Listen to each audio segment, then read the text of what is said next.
Gipaspasa na ang pag-repair sa dalan South Montilla sa Butuan City. Nangita gid mig pundo aron na ma-address nato dahil ang problema diha kay aside from magbaha ni siya diha nga area, shattered pa gyud ang concrete niini. Grabe kaguba ang kalsada nga gibasol na kaniadto sa mga dagko ug bugat nga sakyan ng sobra kapuno sa mga kargang kahoy. Karon 21 million pesos ang gamiton gikan sa kaban sa gobyerno aron ayuhon ang gubang kalsada nakabalda sa dagan sa trapiko apan lipay gihapon ang mga namasahirong driver. Ang ako may kasultihan although naglisod ta karon kay gumikan sa mga traffic nga panghitabo, pero pasalamat sabta nga nahatagan og pagtagad ang atong karsada. Alang yapon kini para sa kalambuan sa atong tanan.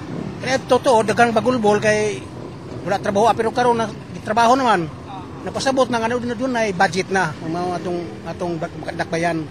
So, okay na kayo. Leksyon ang kaguba sa maong kalsada nga importante ampingan ug bantayan sa tanan kauban sa DPWH aron likay gasto ug kahasol pagbutyag sa DPWH dili pa apil sa 21 million pesos ang gikinahanglan matukod nga drainage system. Karon nga gi-implementara purely sa carriage lang.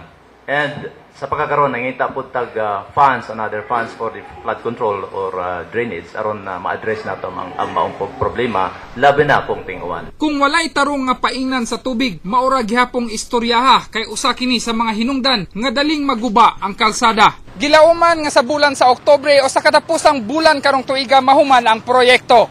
Rog Cultura, Patrol sa Caraga.